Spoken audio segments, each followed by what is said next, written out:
저희가 열왕기 상을 하다가 갑자기 욥기로 들어간 이유가 있습니다. 이제 열왕기상 2장부터는 솔로몬의 지혜에 대해서 자주 접하게 됩니다.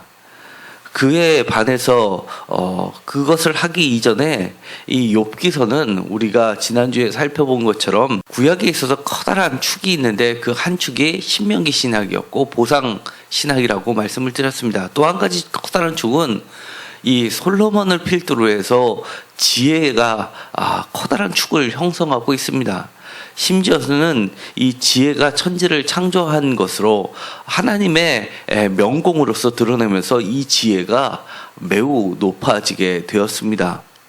그거에 반해서 우리의 삶을 살다 보면 이렇게 신명기 신앙이나 아니면 지혜를 가지고도 우리의 신앙을 다 대변할 수 없는 부분이 있다는 것을 이 욥기는 그려내고 있습니다. 신명기 신학에 도전을 하기도 하고 또 지혜에 대해서도 반기를 들고 있는 것이 바로 욥입니다. 그렇기 때문에 이 욥기를 통해서 우리가 솔로몬의 지혜를 보기 이전에 먼저 욥기서에 이야기하는 것을 통해서 하나님에 대한 성숙한 믿음이 어떤가를 다시 한번 살펴보는 것은 매우 중요합니다.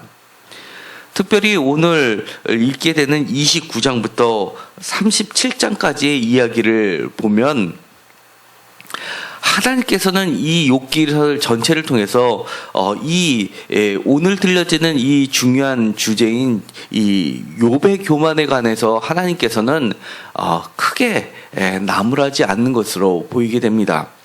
그러나 욥의 친구들을 통해서 끊임없이 욥을 괴롭혔던 것, 그리고 욥에 숨겨져 있었던 최대의 죄가 바로 교만이라는 것을 끊임없이 드러내고 있다는 겁니다. 다시 이야기하면 최고의 하나님으로부터 가장 자랑거리였고 세상에 있는 많은 사람들 중에서 최고의 절대의에 가까울 정도로 그렇게 최고의 의인이라고 인정받는 사람에게조차도 감추어져 있는 최대의 적은 바로 교만이라는 것을 보게 됩니다. 물론 하나님께서는 40장, 41장, 42장에 가면 욥에게 교만에 대해서 이야기를 하시지만 최종적으로 심판을 하실 때는 그 교만에 대해서는 간과를 하시고 덮어주십니다. 만약에 하나님께서 이 교만에 대해서 이 세상 사람들을 잣대로 들이대신다면 아마 그 누구도 남아있을 사람이 없을 겁니다. 저 또한 그렇습니다. 그렇기 때문에 우리가 이 가을에 결실이 맺어지는 별을 보면 고개를 숙인다는 우리 선조들의 말처럼 신앙이 성숙되면 성숙될수록 보다 하나님 앞에 겸손해지게 되는데 바로 이 믿음과 겸손에 반대되는 이 교만은 어떻게 보면 믿음을 저해하는 가장 커다란 적이 될 수 있다는 점에서 다시 한번 살펴보는 것은 매우 중요한 의미를 가질 거라 할 수 있습니다. 따라서 오늘 이 말씀을 통해서 이것은 이 말씀을 듣는 성도님들을 향해서 지적질하는 것이 아니라 제 자신이 또한 여러분들과 같이 최종적으로 하나님 앞에서 신앙생활을 끝까지 잘 하려면 저 또한 이 마지막 관문이라 할 수 있는 이 교만의 문제를 반드시 넘어가야 될 줄 압니다. 그렇기 때문에 이것은 평생에 있어서 우리의 신앙인이라 한다면 갖게 되는 숙제라고 할 수 있습니다. 한 절씩 읽도록 하겠습니다. 29장을 보면 이렇게 이야기합니다. 28장에 지혜의 시가 나오게 되는데 이 28장의 지혜의 시는 하나의 삽입문으로 볼 수 있다고 했습니다. 이 욥의 이야기는 26장부터 31장까지 나오게 되는데 그 중간에 있는 이 28장 지혜에 대한 찬양시가 욥의 말을 중간에서 자르고 있는 듯하다고 말씀을 드렸습니다. 마치 26장과 27장 그리고 그 뒤에 일어나는 29장과 31장 사이를 갈라놓은 듯하는 이 지혜의 찬양시는 욥의 전체 말에 그리고 욥기 전체의 하나의 커다란 주제가 됩니다. 28장 28절에 있는 것, 보라 주를 경외함이 지혜요 악을 떠남이 명철이라 라고 하면서 마치 이것이 잠언서에 있는 지혜를 되새기는 것 같지만 이 지혜는 사람이 측량할 수 없는 지혜고 사람의 지혜를 뛰어넘는 하나님의 지혜를 이야기하는 겁니다. 그렇기 때문에 이 잠언의 지혜를 뛰어넘고 있습니다. 그러면서 다시 29장부터 욥이 말이 반복되고 있지만 이것은 또 다른 차원으로 인도하고 있습니다. 욥이 풍자하여 이르되라고 이야기합니다. 한마디로 비꼬면서 비유를 써서 말을 했다는 겁니다. 29장 2절에 이렇게 이야기합니다. 나는 지난 세월과 하나님이 나를 보호하시던 때가 다시 오기를 원하노라 라고 하면서 지금의 상태와 과거의 시대를 비교하고 있습니다. 지금의 상태를 보면 자신의 고통의 고난의 때를 보면 과거에 있었던 때가 결코 다시금 찾아올 수 없는 먼 이야기처럼 들려지고 있다는 것을 이야기합니다. 그러면서 그것을 3절에 보면 그때라고 이야기합니다. 뿐만 아닙니다. 다시 4절에도 그때라고 이야기합니다. 그러면서 지금과 과거는 매우 먼 도저히 달래야 달 수 없는 때로 보고 있고 그리고 과거에 하나님의 은혜가 미쳤었던 그때는 다시금 찾아오지 않을 것만 같다고 이렇게 이야기를 하는 겁니다. 그러면서도 그때가 다시금 오기를 간절히 소망하고 있습니다. 7절에도 그때라고 이야기합니다. 22절에 내가 말한 후에는 그들이 말을 거듭하지 못했다라고 이야기하면서 마치 과거에 있었던 나는 그 누구도 자기를 깔보지 못할 정도로 높았었던 것을 이야기합니다. 한마디로 그의 상태를 단적으로 드러내는 말이 있습니다. 14절입니다. 내가 의를 옷으로 삼아 입었으며 나의 정의는 겉옷과 모자 같았느니라. 15절 나는 맹인의 눈도 되고 다리 저는 사람의 발도 되고 16절 빈궁한 자의 아버지도 되며 내가 모르는 사람의 송사를 돌보아 주었으며 17절 불의한 자의 턱뼈를 부수고 노획한 물건을 그 이스에서 빼내었느니라. 자신을 돌아볼 때 정말 자신의 의는 그리고 자신의 정의는 이것처럼 더 완벽할 수 없다고 이야기를 합니다. 한마디로 실제로 글을 쓸지는 모르지만 자기 자신을 평가할 때 이렇다는 이야기는 정말 그의 교만이 하늘을 찌르고 있음을 보게 됩니다. 자신의 의를 옷으로 삼을 정도라는 것은 사실은 하나님이나 하실 수 있는 이야기인 겁니다. 그리고 자신의 정의는 겉옷과 모자 같았다라고 이야기를 할 정도입니다. 15절과 16절과 17절을 보면 정말 어떻게 보면 그의 말이 사실 같습니다. 아니 이런 사람은 이렇게 이야기해도 될 것이라 우리는 평가하는 데 있어서 주저하지 않아도 사실은 됩니다. 인간적인 눈으로 봤을 때는 이런 사람이 어디 있겠습니까? 맹인의 눈도 대주고 다리 저는 사람의 발도 되고 심지어 내가 모르는 사람도 송사를 돌보아 준 사람이 있다 그러면 이 세상은 정말 천국과 같을 것입니다. 우리가 재판을 하면 끊임없이 재판장에게 연주를 대려고 얼마나 로비를 해야 됩니까? 아주 최고의 변호사 로펌들을 쓰면서 하는 송사를 하는 이유가 바로 한 발자국이라도 그 재판장하고 더 가깝고 그 송사를 굽게 하기 위해서 하는 것 아니겠습니까? 그런데도 이 욥은 그렇지 않았다는 것 스스로 이야기합니다. 30절에 더 나아가서 이렇게 이야기합니다. 그러나 이제는 이라고 하면서 그때와 비교를 합니다. 9절에 보면 이제는 16절에도 이제는 이라고 이야기를 합니다. 뿐만 아니라 31장에 가면 자신의 이야기를 할 때 자신의 의를 더 부각시키기 위하여 5절에 만일이라고 하면서 자기가 만일 잘못된 것이 있다라면 자기가 당연히 하나님의 징벌을 받겠다라고 이야기까지 합니다. 그러면서 이 5절에도 만일, 7절에도 만일, 31장 9절에도 만일, 13절에도 만일, 그리고 19절에도 만일, 20절에도 만일, 21절에도 만일, 24절에도 만일, 26절에도 만일이라고 이야기합니다. 그리고 38절에도 만일, 39절에도 만일이라고 하면서 만일에 이랬더라면 이라고 하면서 나는 결코 그러지 않았다라고 이야기를 하는 겁니다. 또 중요한 표현이 있습니다. 실상은 이라고 이야기합니다. 18절에 31장 18절에 실상은 내가 젊었을 때부터 고아 기르기를 그의 아비처럼 하였으며 내가 어렸을 때부터 과부를 인도하였느니라 라고 하면서 만일 나쁜 일도 하지 않았지만 실상은 이렇게 의롭게 살았다라고 자신의 의를 끊임없이 드러냅니다.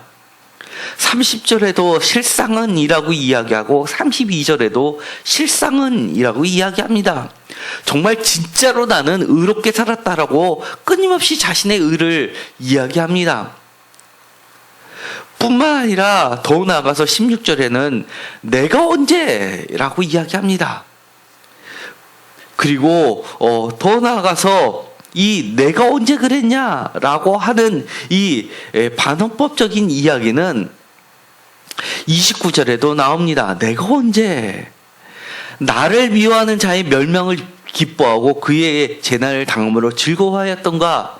심지어 내가 미워하는 자가 어려움을 당하면 나는 그것을 안타까워했다라고 하면서 정말 그의 의는 정말 모든 사람이 우러러보고 흠잡을 수 없었다라고 항변하는 겁니다. 그리고 나서는 이 욥이 말을 그쳤다라고 31장 마지막 절에 이야기합니다. 욥의 말은 매우 길게 끌어가고 있는데 그 중심 내용은 나의 의는 그 누구의 의도 따라올 수 없었다라고 이야기를 하는 겁니다. 이 엘리후가 32장부터 나오게 됩니다. 이 엘리후는 처음에 욥의 세 친구에도 등장하지 않는 인물이고, 그리고 마지막 42장에 여호와께서 최종적으로 나와서 판결을 내릴 때도 욥의 친구들 이름의 명단 안에도 들어가 있지 않은 사람입니다. 그렇기 때문에 많은 학자들은 이 엘리후가 하나의 편집자에 의해서 최종적으로 들어간 인물이고, 이것은 엘리후가 엘리후의 입을 통해서 야훼의 뜻을 전달하는 것이거나 또는 이 편집자의 의견을 제시하는 것으로 보고 있습니다. 또한 이 엘리후의 이야기는 나중에 이 38장부터 나오는 여호와께서 하시는 그 말을 준비하는 준비자의 인물로도 보여지게 됩니다. 야훼의 말을 요약해서 이야기하고 있습니다. 그런데 이 엘리후가 처음부터 이야기하는 것이 있습니다. 32장 2절입니다. 욥이 자신을 의인으로 여김으로 32장 1절에 첫 줄부터 그 핵심을 찌릅니다. 욥이 자신을 의인으로 여겼다는 겁니다. 욥의 말은 길었지만 그 핵심은 결국은 자신이 의롭다는 겁니다. 다시 이야기하면 그런 의인을 징벌하시는 하나님이 악하다는 겁니다. 욥이 자신을 의인으로 여김으로 그 세 사람이 말을 그친다. 그 욥의 말을 들으면 이 욥의 세 친구들도 더 이상 말을 할 필요가 없다는 겁니다. 하고 싶지 않다는 겁니다. 설득하는데 실패했다는 겁니다. 그리고 나서는 2절에 람 족속 부스 사람 바리겔의 아들 엘리후가 화를 내니 그가 욥에게 화를 내면 욥이 하나님보다 자기가 의롭다 하며, 드디어 이 욥의 말은, 욥의 교만은 하나님 하나님보다 자기가 의롭다 한다는 겁니다. 또 세 친구에게 화를 내면 그들이 능히 대답하지 못하면서 욥을 정죄함이라. 이 엘리후는 욥에도 화를 냈지만 욥의 세 친구에도 화를 냈습니다. 왜냐하면 4절 엘리후는 그들의 나이가 자기보다 여러 해 위므로 욥의 말하기를 참고 있다가 세 사람의 입에 대답이 없음을 보고 화를 내니라. 다시 이야기하면 엘리후는 욥보다도 나이가 어리고 욥의 세 친구의 특별히 엘리바스보다도 나이가 어린 자입니다. 고대 사회에 있어서는 이 나이가 많다라는 것은 장로라는 것은 지혜를 갖고 있는 자입니다. 그렇기 때문에 부족의 추장들을 보면 다 나이가 많습니다. 야곱이 바로 앞에 설 때 자기를 소개할 때 나이가 많은 자라고 그렇게 소개하고 있는 겁니다. 그렇기 때문에 바로도 애굽의 왕인데도 불구하고 이 야곱을 우대하는 것을 보게 됩니다. 그런데 이 나이 어린 엘리후가 이 나이 많은 자들에게 화를 낸다는 것은 지혜에 대해서 반기를 들었다는 겁니다. 이 세상의 지혜가 어찌 이 교만을 이기지 못하느냐라고 화를 내는 겁니다. 6절에 보면 이렇게 되어 있습니다. 엘리후가 대답하여 이르되 나는 연소하고, 다시 이야기하면 나는 지혜가 떨어지지만 당신들은 연로함으로, 당신들은 지혜가 있지만 내가 지혜를 책망한다라고 이야기하는 겁니다. 나의 의견을 감히 내놓지 못하였지만 7절 내가 말하기를 나이가 많은 자가 말할 것이요 연륜이 많은 자가 지혜를 가르칠 것이라 하였노라. 그러나 사람의 속에는 영이 있고 젖는 자의 숨결이 사람에게 깨달음을 주시나니 어른이라도 지혜롭거리와 노인이라고 정의를 깨닫는 것이 아니다라고 하면서 반지혜 성향을 드러냅니다. 그러면서 13절에 당신들이 말하기를 우리가 진상을 파악했으나 그를 추궁할 자는 하나님이시오. 사람으로서는 이 욥을 추궁할 수 없고 오직 하나님만이 욥을 추궁할 수 있다라고 이야기하면서, 그러면서 이제 지혜가, 세상의 지혜가 끝났다라고 선언을 하는 겁니다. 그런데 20절에 내가 말을 하여야 시원할 것이라. 나는 결코 사람의 낯을 보지 아니하며 사람에게 영광을 돌리지 아니하리니 이는 아첨할 줄 알지 못함이라. 만일 그리하면 나를 지으시니까 속히 나를 데려가시리로다 라고 이야기합니다. 엘리후의 이야기나 욥의 세 친구의 이야기나 다 사탄의 말이 아니라 그 속에 들어있는 하나님의 말, 속성을 드러내는 말이라고 이미 말씀을 드렸습니다. 그렇기 때문에 우리는 욥의 말 속에서도, 그리고 이 세 친구나 엘리후의 말 속에서도, 그리고 하나님의 말 속에서도 우리는 귀한 진리를 담아내야 됩니다. 그리고 발견해야 되고 그것을 통해 우리가 교훈을 얻어나가야 합니다. 매우 중요한 말을 합니다. 결코 사람의 낯을 보지 아니하고 사람에게 영광을 돌리지 아니하는 것, 이것이 얼마나 귀한 겁니다. 그런데 이 나이는 어리지만 하나님이 영이 함께하여서 그가 마치 19절에 이야기하는 것처럼 내 배는 봉한 포도주통 같고 터지게 된 새 가죽 부대 같구나라고 하면서 하나님의 영에 감동되어서 이 지혜를 꾸짖으면서 하나님이 마치 욥을 꾸짖듯이 꾸짖는다는 겁니다. 그 하나님이 꾸짖으시는 그 꾸지람이 핵심이 바로 욥이 마치 자신이 하나님보다 의롭다라고 하는 것을 꾸짖는 겁니다. 33장 3절에 이렇게 이야기합니다. 내 마음이 정직함이 곧 내 말이며 내 입술에는 아는 바가 진실을 말하느라. 사람이 진실을 말하는 것, 그것은 4절에 하나님의 영이 나를 지으셨고 전능자의 기운이 나를 살리시느니라. 하나님의 영이, 하나님 전능자의 기운이 함께 있으면 그 입술에는 진실을 말할 수밖에 없다는 겁니다. 9절 욥에게 이렇게 얘기합니다. 이르기를 나는 깨끗하며 악인이 아니며 순전하고 불의도 없거늘, 한마디로 교만하다는 겁니다. 10절 참으로 하나님이 나에게 잘못을 찾으시며 나를 자기의 원수로 여기사 내 발을 차고에 채우시고 나의 모든 길을 감시하시다 하였느니라 라고 이야기합니다. 그러면서 12절 그대가 의롭지 못하니 하나님은 사람보다 크십니다 라고 핵심을 찌릅니다.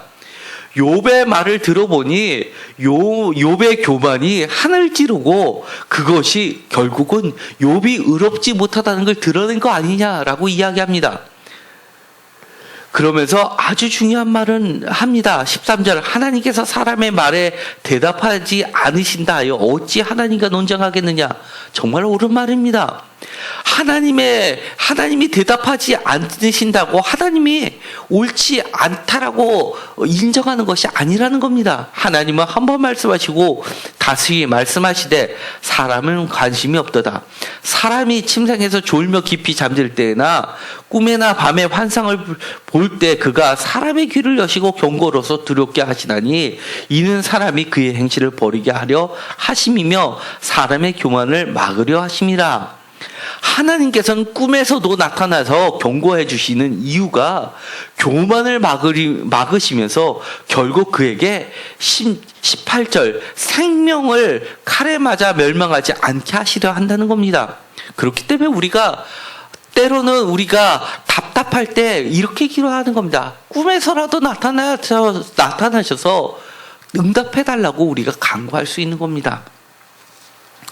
드디어 교만에 대해서 이야기합니다. 욥기에선 교만에 대해서 6번에 걸쳐서 나오게 됩니다. 제일 먼저 나오는 것은 욥기 15장 25절 그리고 22장 29절에 욥의 교만에 대해서 엘리바스가 최고의 연장자가 이야기를 합니다. 그 다음에 엘리후가 33장 17절, 35장 12절, 36장 9절에 3번에 걸쳐서 욥의 교만에 대해서 이야기합니다. 그리고 마지막으로 야훼께서 40장 11절, 40장 12절, 41장 34절에 욥의 교만에 대해서 지적을 해주십니다. 그럼에도 불구하고 야훼 하나님께서는 최종적으로는 이 교만을 가지고 이 욥을 의롭지 못하다 이야기하지 않고 은혜로 덮어주시면서 그러면서 최종적으로 욥을 의롭다라고 인정을 해주시게 됩니다. 죄를 찾으려면 찾으실 수 있지만 그것을 덮으시는 하나님의 은혜를 보게 됩니다. 그렇기 때문에 우리는 이 로마서에서 나오는 모든 사람은 죄인이지만 그 죄를 의롭게 하시는 하나님에 대한 그런 은혜의 하나님을 보게 하는 것이 바로 욥기서입니다. 34장에 이렇게 이야기합니다. 5절입니다. 욥이 말하기를 내가 의로우나 하나님이 내 의를 부인하셨고 내가 정당함에도 거짓말이라 하였고 나는 허물이 없으다 화살로 내 상처를 입었노라 하니 라고 이야기하면서 이 엘리후가 제일 나이가 어림에도 불구하고 그 핵심을 옳게 지적을 합니다. 그러면서 욥이 의롭다라고 하는 것은 하나님이 정당하지 못하다라고 이야기한다는 겁니다. 그러면서 7절 어떤 사람이 욥과 같으랴 이 땅에서 욥의 교만은 하늘을 찌른다는 겁니다. 그러면서 이렇게 이야기합니다.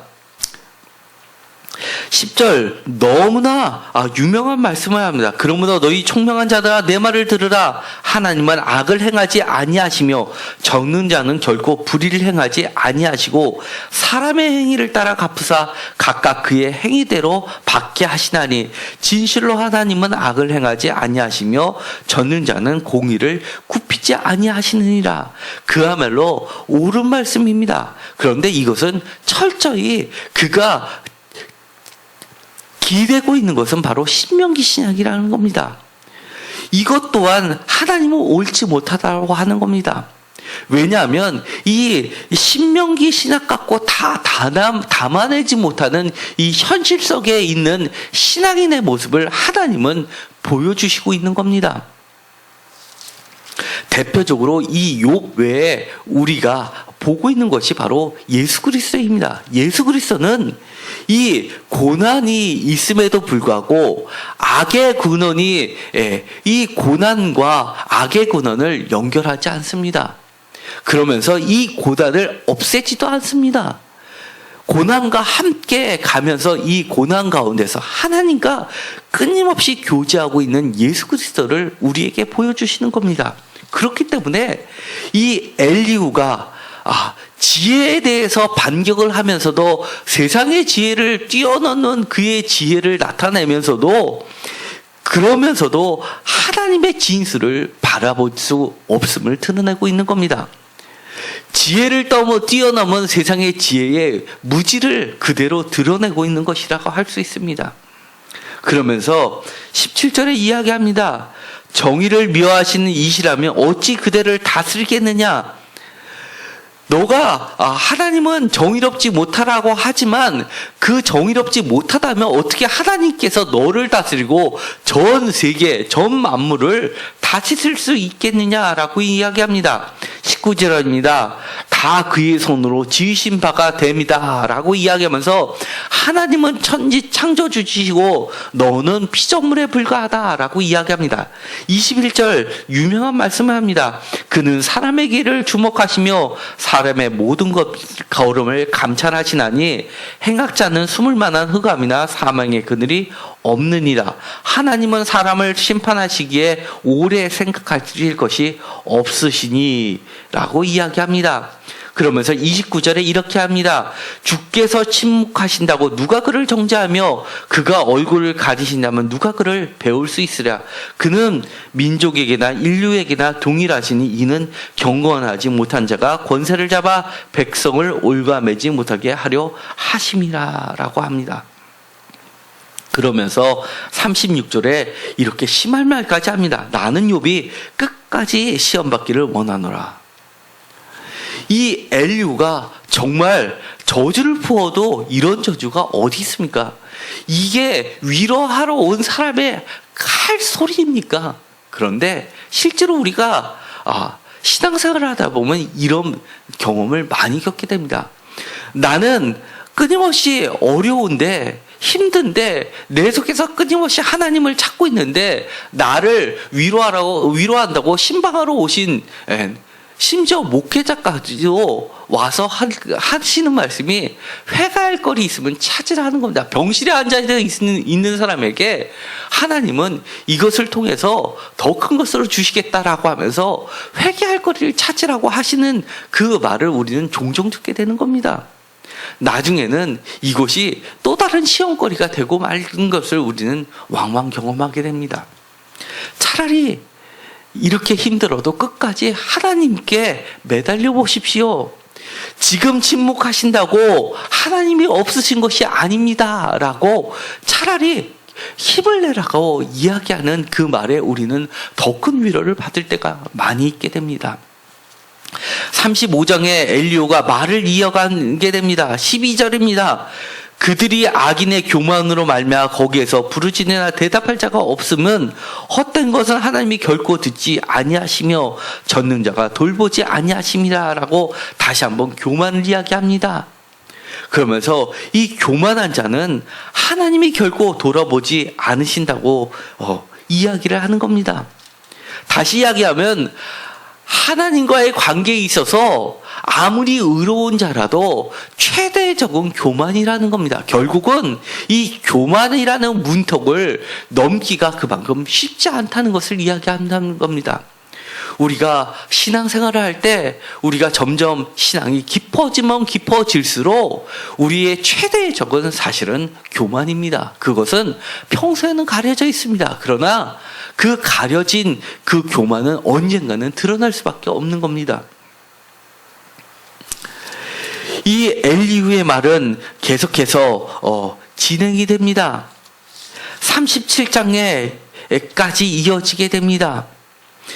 36장 26절에 이렇게 이야기합니다. 하나님은 높으시니 우리가 그를 알 수 없고 라고 하면서 이 엘리후가 이 욥기서 전체에 드러나 있는 하나님에 대해서 사실은 드러내고 있습니다.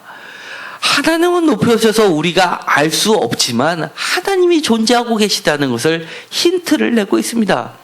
이 엘리후조차도 사실은 스스로 이야기하지만 그 스스로 이야기하는 그 말을 진정으로 깨닫지 못한 자입니다. 만약 그가 알았더라면, 이 깊은 뜻을 알았더라면 그는 이렇게까지 심하게 욥에게 이야기하지 못했을 겁니다. 37장에 이렇게 이야기합니다. 7절에 매우 독특한 말씀을 합니다. 그가 모든 사람의 손에 표를 주시어 그 모든 사람이 그가 지으신 것임을 알게 하려 하심이라. 사실은 이것이 표를, 하나님의 자녀에게 표를 주신다는 이 말은 요한계시록까지 이어지는 말이기도 합니다. 그렇기 때문에 우리가 나중에는 하나님의 인치심을 받는다라는 표현을 쓰는 거고, 이 사탄의 아들들에게는 이마에 표를 준다라는 말이 여기서부터 나오게 되는 겁니다. 어쨌든 간에 13절에 보면 하나님께서는 혹은 징계를 위하여, 혹은 땅을 위하여, 혹은 긍휼을 위하여 그가 이런 일을 생기게 하시느니라. 이런 일이라는 것은 고난을 이야기하는 겁니다. 사실 이 말도 틀린 말은 아닙니다. 하나님께서는 선하신 분이시기도 하지만 오늘의 욥기를 통해서 볼 때 이 사탄을 통해서도 하나님을 역사하시는 것을 보게 되는 겁니다. 하나님은 선과 악을 모두 아우르시는, 선과 악 그 위에 계신 분이시기 때문입니다. 그러면서 이렇게 이야기합니다. 23절, 전능자를 우리가 찾을 수 없으니 그는 권능이 지극히 크사 적이나 무한한 공의를 굽히지 아니하심이라. 그러므로 사람들을 그를 경외하고 그는 스스로 지혜롭다 하는 모든 자를 무시하시느니라. 어떻게 보면 이 말은 욥기서를 전체를 통해서 우리가 알게 되는 말이기도 합니다. 이 말처럼 사실은 욥이 하나님을 만났을 때 최종적으로 하나님을 배우고 나서 입을 가리면서 하게 된 태도가 바로 이겁니다. 전능자는 우리가 찾을 수 없고 다만 스스로, 전능자께서 스스로 우리에게 나타내실 때만 우리가 알 수 있는 겁니다. 그리고 너무나 크시고 무한하시기 때문에, 공의를 굽히지 아니하시기 때문에 우리는 그를 경외할 수밖에 없게 됩니다. 그렇기 때문에 스스로 지혜롭다 하는 자, 세상의 지혜자들은 하나님 앞에서는 형편없이 낮아질 수밖에 없고, 하나님께서는 스스로 지혜롭다 하는 교만한 자를 낮추시고 무시하신다는 것을 이야기합니다. 결국 엘리후가 이야기한 것은 하나님이 이 욥에게 최종적으로 하셨던 말씀이기도 합니다. 그의 교만을 낮추셨던 것이기도 합니다. 오늘의 엘리후의 이야기를 통해서 결국은 하나님께서는 최종적으로 이 엘리후를 명단에 등장시키지는 않으셨지만 사실은 하나님을 예비하는 그런 예비자의 역할로서 충분히 감당했습니다. 다시 이야기하면 우리가 신앙생활을 할 때, 정말 성숙한 신앙으로 갈 때 우리가 무엇을 가장 조심해야 되는지를 알게 해주는 귀한 단서가 되는 겁니다. 여러분도 이 신앙의 마지막 단계에 갔을 때 이 교만이라는 것에 걸려 넘어지지 않게 되기를 간절히 소망합니다. 문제가 해결이 되고 평안해지면 제 자신에 감춰져 있던 또 다른 교만이 점점 자라게 되고, 결국은 그것이 하나님을 신뢰하는 것을 막게 되고 결국은 불신으로 나가게 되는 것을 오늘의 욥기서는 가르쳐주고 있습니다. 우리는 반드시 우리 가운데 감춰져 있는 최대의 적은 교만이라는 것을 잊지 말고 하나님 앞에서 언제나 낮아지고 입을 가리고, 그것이 순종이라고 이야기하기보다도 하나님을 신뢰하지 못한 것의 표출이라는 것을 깨닫게 되기를 간절히 소망합니다. 기도하고 마치기로 하겠습니다. 하나님, 오늘의 욥기서를 보면서 이 세상에서 가장 의롭다라고 인정함을 받은 사람조차도 그 가운데 감춰져 있는 최대의 적은 바로 교만이라는 것을 깨닫게 됩니다. 이 결실의 계절 가을에 벼가 익으면 고개가 숙여지고 겸손해지는 것을 우리 선조들은 가르쳐 왔습니다. 우리의 신앙이 자라면 자랄수록 하나님 앞에 교만하지 않게 하여 주시옵시고, 이 교만은 하나님의 신뢰를, 하나님에 대한 믿음을 부서뜨리는 최대의 적이라는 것을 깨닫게 하여 주옵소서. 우리가 어려움을 당할 때 기분 나쁜 말을 하더라도 그 가운데 하나님을 찾는 열쇠가 있지 않을까, 보다 낮아지는 심정으로 늘 하나님 앞에 나아갈 수 있게 하여 주시옵시고, 교만 앞에서 결코 지지 않게 하여 주옵소서. 예수 그리스도의 이름으로 기도드렸습니다. 아멘.